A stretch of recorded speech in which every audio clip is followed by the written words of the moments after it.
Lee Freeman contacted me, did she? And I trying to find out what time it would be for her time. So I gave her whatever it was off of Greenwich Mean Time. So I think she's 15 hours different than us there. So it may be sometime in the mid morning or after midnight for her. Oh.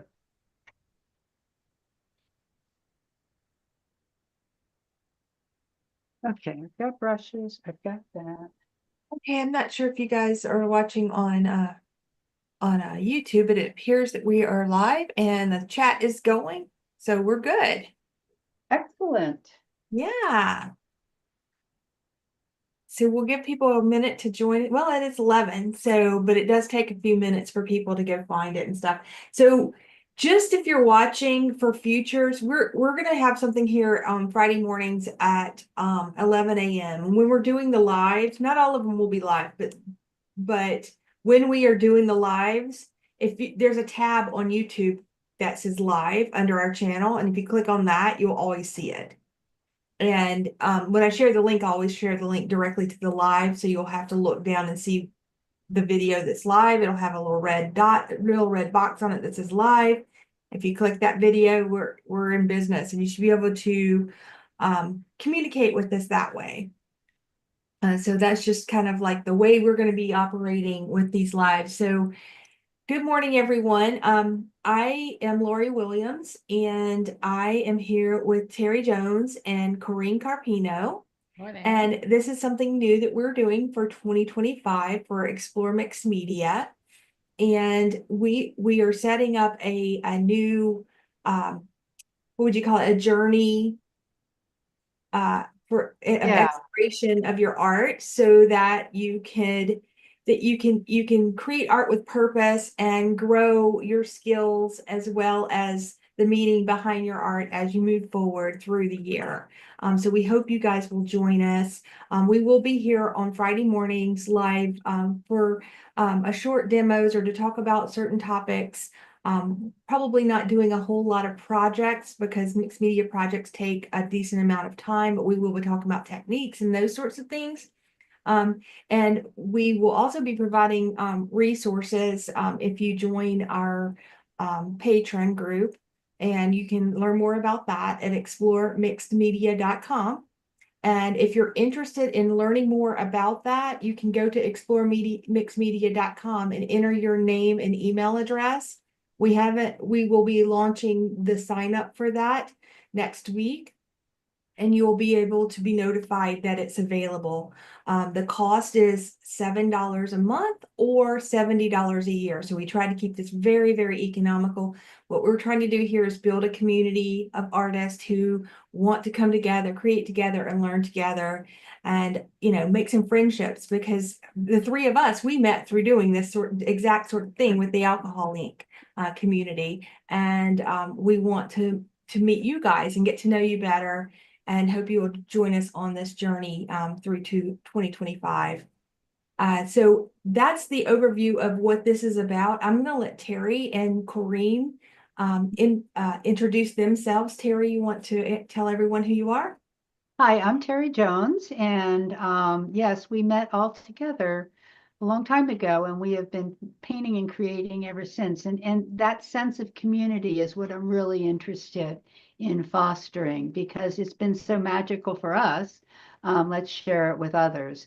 So I have got corrupted into mixed media by Laurie many years ago, and really enjoy the mixed media, and have just taken off on it. And so I'm glad to share a lot of my experiences and what I've learned, and what we have to teach. So that's it. Corey? So hi, I'm Corrine Carpino, and I've been considered myself an artist for about 20 years now. So I got inspired in mixed media by several other artists, and starting to create mixed media girls. I had there was an unfortunate incident where we lost my niece to a car accident, and I started to create the girls kind of in her memory. And from there, I kind of listened to Terry say corrupted. Yeah, I got corrupted. Too. I really started to explore the world of Right gel now, plate printing, recognized and your name, and I thought, oh, started to incorporate collage into my can I work. call you So back? although I By name? still paint and Okay, got teach alcohol inks, I'm just really looking forward to sharing with you my path in mixed media, what I've learned. And I too am looking for a sense of community with all of us, and really hope we can inspire each other and share with each other and just come together in a safe place to create art that may not be a masterpiece, and that's okay, but this is an opportunity to play and explore and learn from each other. So looking forward to this journey. Yeah, exactly. And I think, along the way, we will create some masterpieces Yes, we too. will. And the more you do it, the more you're going to learn all of the skills that from our collective knowledge of doing this for many years, and from each other. I should put that out there, is that this isn't just a group where you learn everything from us and take off. We want to learn from you too, because everyone has different experiences, and that's part of the community. Is being able to come together and talk about each of our individual experiences and what we've learned, our observations, and how we've applied that to our art so that we can grow together. So that's the whole idea behind this. So today's topic, so each week we're going to cover different topics. So today's topic is going to be on cohesive color selection for your collages. So a lot of the mixed media, well, most mixed media art involves collage of some sort. And that is what we're going to talk about today, is are you just throwing down a bunch of pieces and hoping you get what you want, or are you going in with intention? And one of the biggest things that you want to do with intention is to include some thought process into your colors and the color palette that you use. So as part of this lesson today, we will have a downloadable PDF on the website that if you go ahead and sign up, you'll get an email with that download in it, so that you can download. But it's a guide on creating cohesive collage papers for your artwork, and it just includes 10 tips that you need to pay attention to when you start a project, and especially one that you want to go into with intention of not being a mix up and a mashup of a whole bunch of different colors that doesn't seem to make sense. You want it to, have some cohesiveness to it. So you go to the website for that. It's exploremixmedia.com. And this download will be available today. So if you go in and enter your information, we'll also notify you when the community registration is open. The other thing I should say about the community registration, and this is a biggie, I don't know how I forgot it, but your first month is free for a limited time. So if you go in there and you sign up, you're not charged anything for the first month, and you can try it out and test and look around at the resources that we make available and decide if this is something that you want to come along with us on. And if not, you leave, no hard feelings, no worries. But we would love to have you. And you can, again, go exploremixmedia.com. I'll put the link in the description after we're done with the live here on YouTube, and you can join us. All right, I'm going to stop rambling now. I'm going to switch my camera down. Let's see here. I'm going to do that too. Yep. Right. Oh, good morning. Jeanette and Adele have joined us. Oh, good morning. Wonderful. Good morning, ladies. They said they've missed us terribly. They're so happy to be here. Great. Okay. So, like I said today, we're not really doing a project, but we're talking about cohesive color selection and the color palettes for our mixed media art. And Corrine and Terry, feel free to jump in at any time. The first thing that I'm going to point out is if you don't have a color wheel, you want to get a color wheel. You can probably print one from the internet. With there a bunch of different ones. I have these that I ordered from one of the art supply stores, and it's really great. It tells you it's dummy proof as far as what colors work together. On the back side of this one, you can even see different tones and shades that work together. So the first tip that I want to share is that when you're choosing your color palette, you want to make sure that you're only choosing 2 to 4 colors. I'd say if you're just starting out with Explore with colors, that you choose 2 colors. So you can do colors that work together. Ones side by side work together really well for this, and ones across from one another work really well from this. So like if you wanted to do a blue palette, you can look at across as like these orange, these are complementary colors. You don't want to blend them, they'll turn brown, but they do add drama when you work with colors that work across from each other on the color wheel. Now, if you want something more subtle, you can choose colors that are next to one another on the color wheel.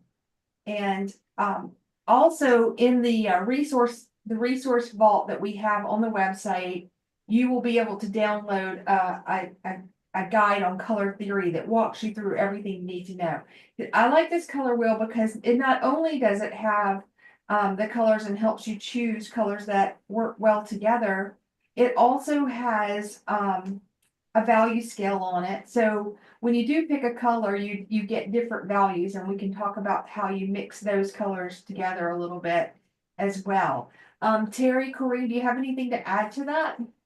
Yeah, I have a fancy color wheel. You- I have the one that you have, Lori, that I use a lot, but I have this fancy one from Beverly Gilbert. And so I use it all the time. It's got these and this is not a pitch for Beverly. I just happen to really love this. It does have different templates. So this one has analogous colors. So, when I look at kind of choosing colors, I might choose a pink and a yellow. And then when I mix them together, I can get these peach tones in the middle. And if I mix white or black with them, I'm going to get something totally different. I can start to get darker shades. If I mix yellow and black, I can start to get greens. So I'll often pull this, and I tend to work in more of the pastel range. Well, I shouldn't say that because I've got some pretty dark papers. But I'm looking at it more for the mixed media work that I'm doing. So this wheel works well for me. And I generally do start with analogous colors. And then when I'm creating my art, I may have some other colors where the complement, I'll use these pinks and pink and yellow and mix them together, get some peach tones. But then I know that my complement here is blue. And so I can create something which has that complement in it as well. So I try to keep I it love pretty. that so far. So that thing just kind of spins around. Let me write the name of that down It again. does. Yeah, So, I want to write it down it's too. Beverly Ash Gilbert, Eye for Color. Eye for color. Okay, I'm getting that. Yeah, Um, me too. and then it has these other templates. So if you just want to look at, I can take this off. And if you just want to look at what's complementary, if you want a tetrad, if you want an expanded triad. And then I think there's another one in here too. Yeah, there's another one. And she has an ebook that goes along with it Okay. that you can purchase too. I'm gonna put a note to do a link to that as well. Yeah, it's a nice resource. It's not necessary. I mean, this is probably pretty pricey. It is totally not necessary. You can use just the basic color wheel that you find on the internet. You can buy a simple one like Lori showed for probably $1. I think I got a bunch of them like what Lori showed for probably less than $1 a piece. It just doesn't have the breadth of color on it. That's the only thing. You can only get like high level with this one because it like I want to work in teals today. It's not on here. So I've kind of Right. got to So use this one has all these other ones like cool earth tones, saturated palettes. I Yeah. use this when I'm doing alcohol inks. It has warm earth tones. What's this one? Another warm earth tone light. So it's really helpful, especially if you're not sure. And this is another one, especially if you're not sure where you want to start. I kind of go through the wheels and say, okay, I like that color. Let's start there. So just another resource. Where did you get it, Corrine?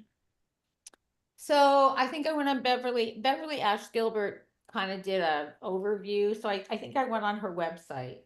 Oh, okay. Yeah, I follow her. Yeah. All right, cool.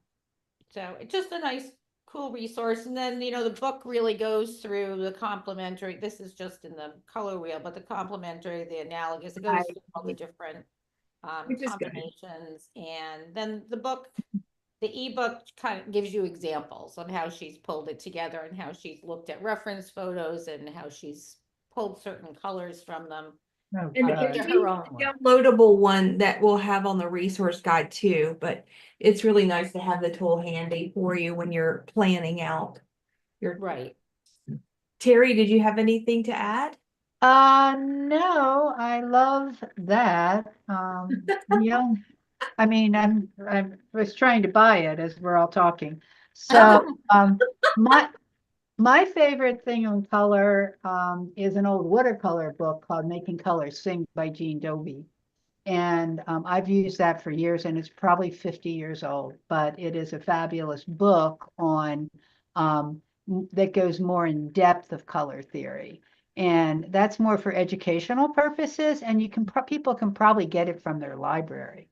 Yeah, and then Um, we have a quick guide that you can download we too. do, yeah, We've got plenty of resources for you. right, yeah, we have a quick guide for that, and I'm gonna try to get that. That's fabulous. Because I can see, and if you can bring it this weekend, Corrine, Oh, yeah. Okay. I would appreciate it because I don't have my color wheel because mine's already at the folk school because I figured I took all my supplies up there. So what Rather, are you guys teaching this week again? I forget. we're teaching alcohol inks together. Okay, cool. A Yeah, whole week but of it. yes, but hopefully in 2026 we'll be able to teach the mixed media again. So Right. but we're in 2025, you got us here. So Awesome. Okay. So let's talk a little bit about what the process looks like when you're choosing colors. So do either of you have a go-to process you use? Like I know for me, when I do like gel print, a lot of my collage papers come from gel prints and stuff, like these we did the other day. And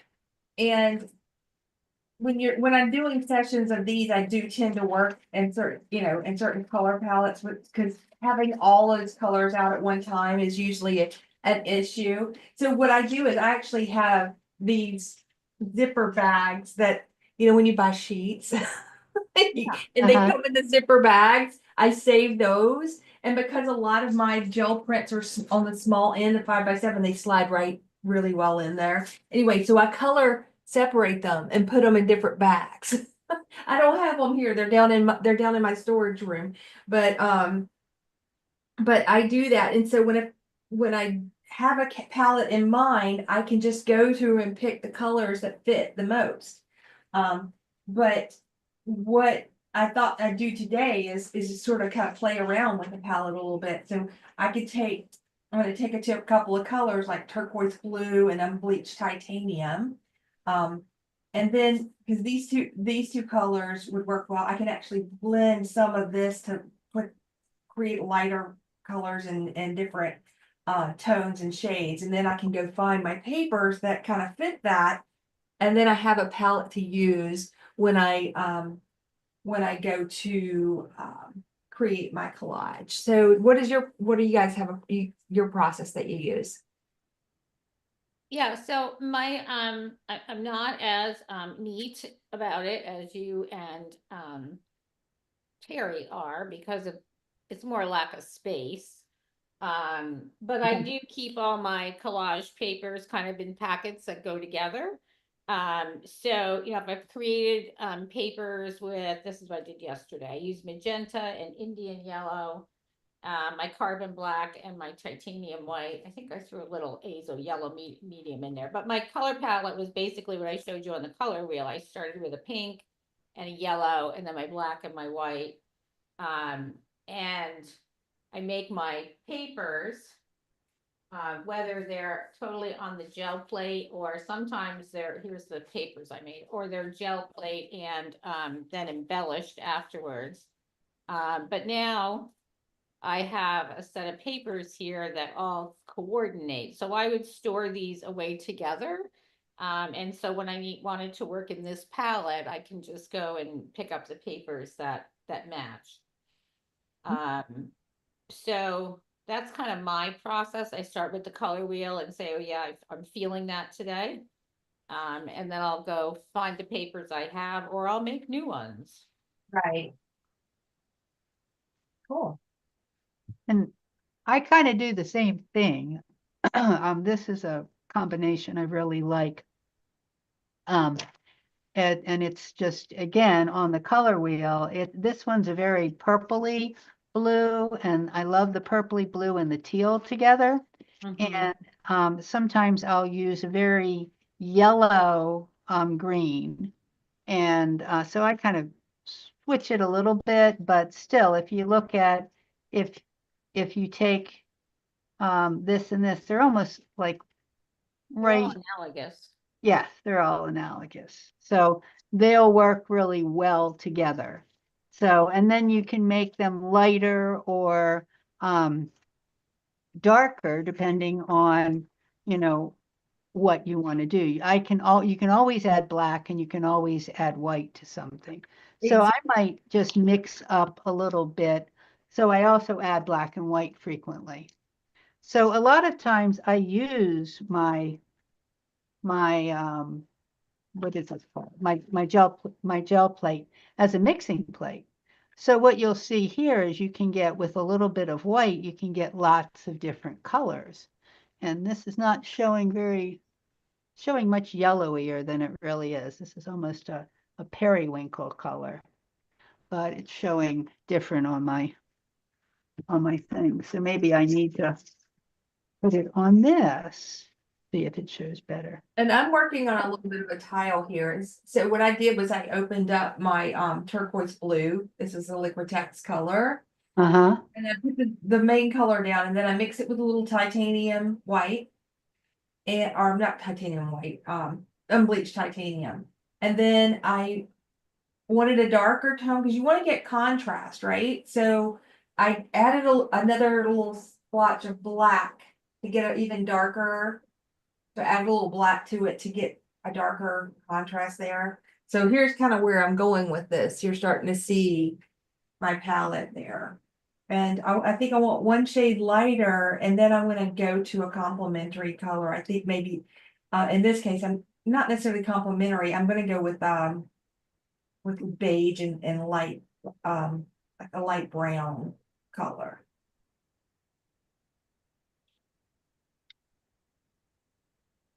I see. Corinne, it looks like you're doing a color. Yeah, Yeah, so I've got out adding more white to this.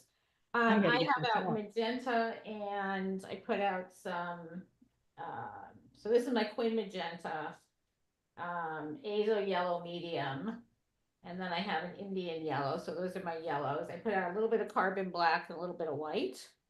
Uh-huh.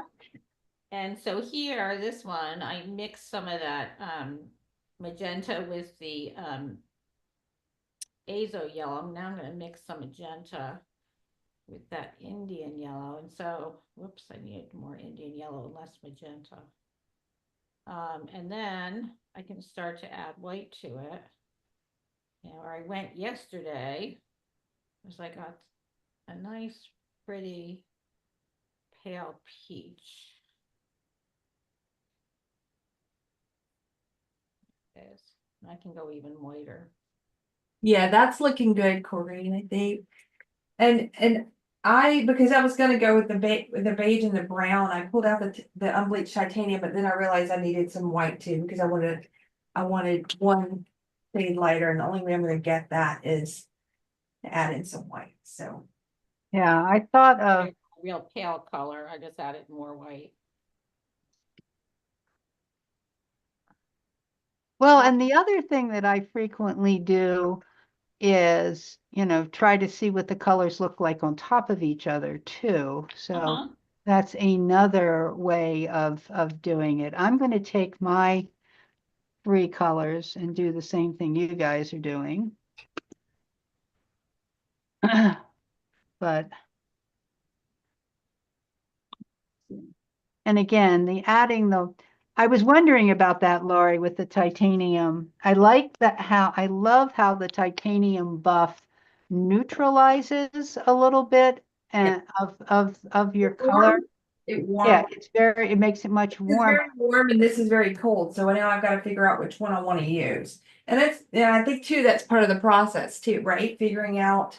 Right, and you Right. could actually use both of them. It doesn't, And that is what this color is, so I'm adding in a little more teal to it, and that yeah, would be kind of an in-between of it. yeah, because that titanium is it will wonderfully mute down your colors if that's what you're looking for. Yeah. Liking it now, like that color. Yeah, Now I'm ready to explore some of the others here. right. And I want to put a little bit of black. Right. So I just, I'm now creating kind of greens. With my yellow here. The yellow and the black. Yes, it depends on how much black I add to it. I mean, you just need to start with a little teeny tiny bit. Yeah. But I can kind of, well, this yellow will create more of olivey greens. But that could be an accent. It And is. it'll go nicely because it's made up of the colors that we have as the base colors. Right. So it'll match or complement. So, and that's one of the classes that I've been teaching recently is called Just 3 Colors. And I do it in watercolor because you can end up with a an amazing array of colors with just, whoops, I did the wrong one here. I'm trying to go darker, and I went with that.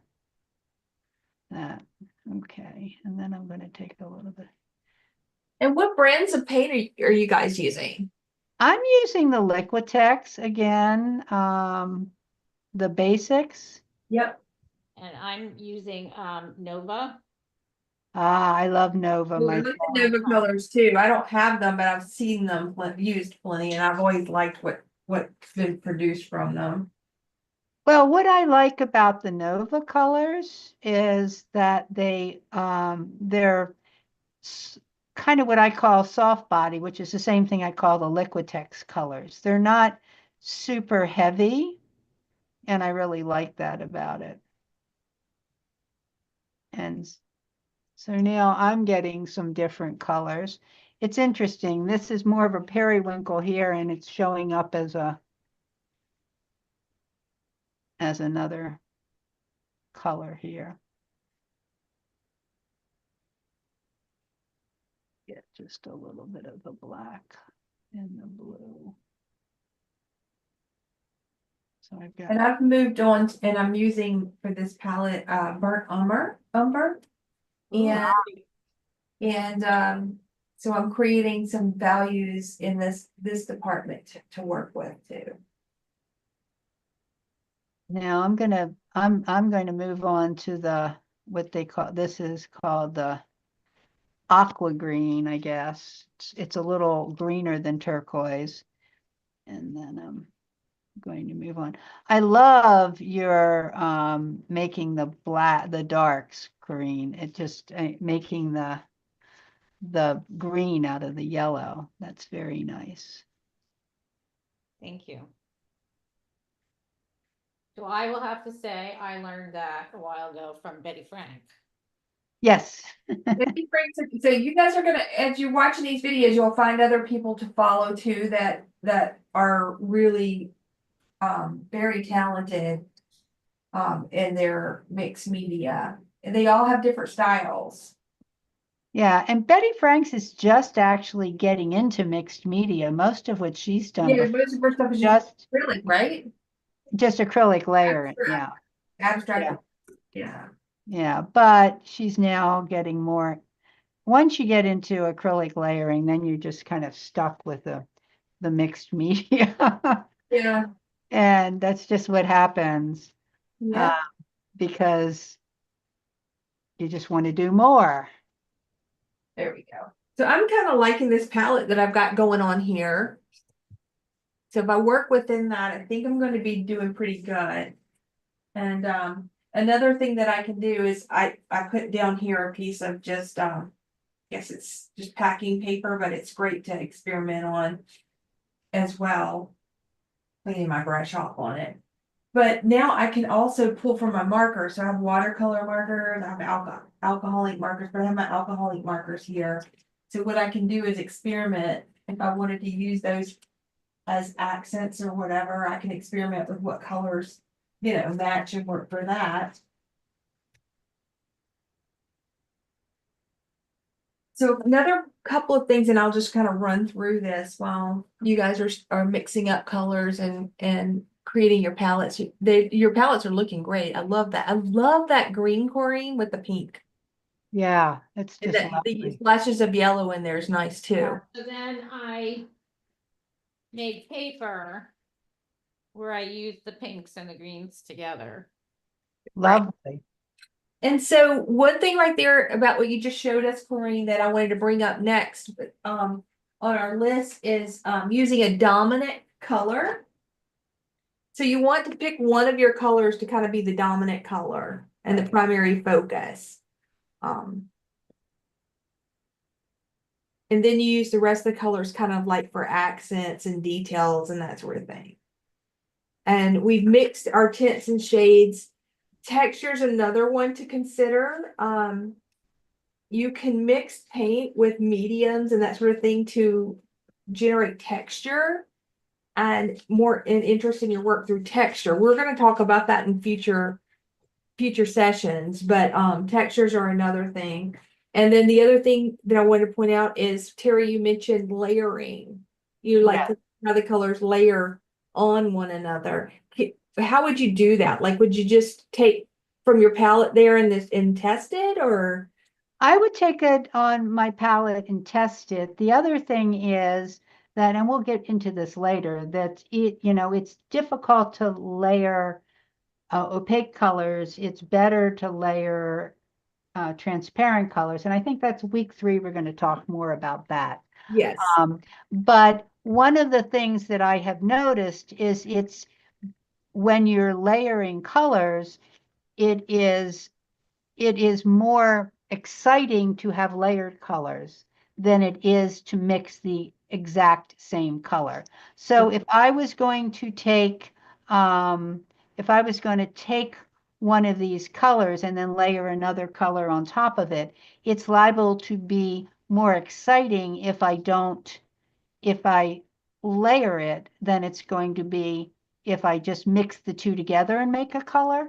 Right. So that is the beauty of layering is you'll have these little places that just kind of shine through with different colors because they're not perfectly all mixed together, if that makes any sense. Yes, it does. That's why I love layering.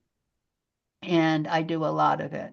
Yeah. But what I also love is getting these darks and neutrals. You can actually, here you have these colors, but I can get neutrals, and Corinne kind of got some neutrals too, Yeah. by mixing the black into it and getting this whole different line of green, and everything here is going to work well together. And Exactly.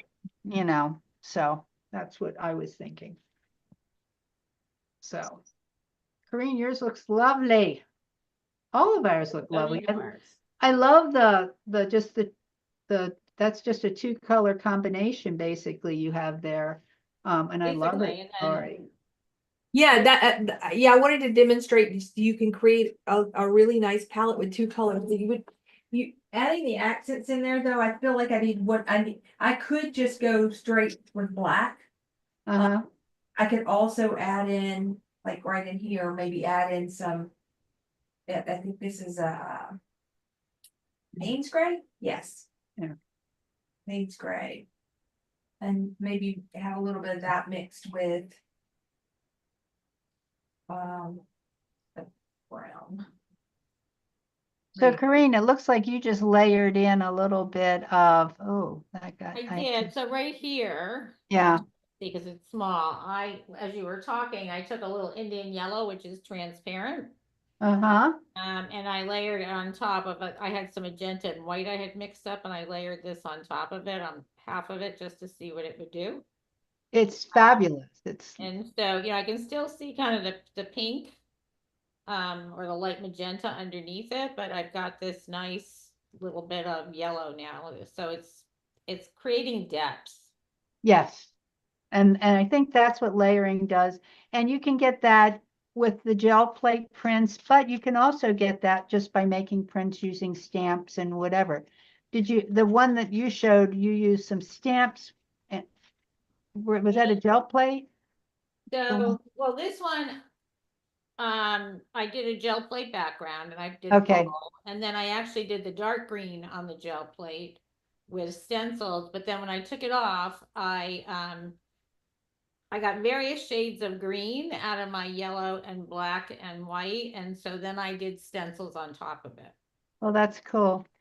Lori, I think we're like out of time. I'm We sorry. This is are. too much fun. You know, this was really fun, everyone. But so the point is that you want to make sure that you are creating a palette and going in with intention. And when you're first starting to do your projects, don't try to throw in every color on the scale. Start with just a couple, 2, 3 colors, and create your palette and work with some intention. The end result's going to be a lot more cohesive and better quality. It's going to be more pleasing to the eye, and you're going to like what you create much more. And it'll make your life easier. It really does. That And too. Yes. you can save those color palettes that you created, write down, the 2 to 3 main colors that you used, and your black and your white.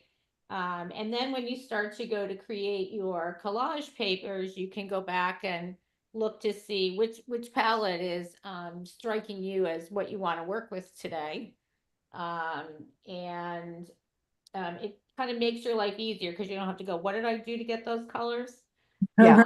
Exactly. So I I'll break like down the- my twin magenta, my Indian yellow, my azo yellow on here, and then I'll know what I need to grab in order to create these colors for the paper. Oh, excellent pointer. Excellent pointer. Yes, very good. Ladies, thanks for joining today. Thanks everyone for watching. Okay, thanks for watching, guys. Thank It was you. fun. If you have any questions, just leave us your questions in the comments below.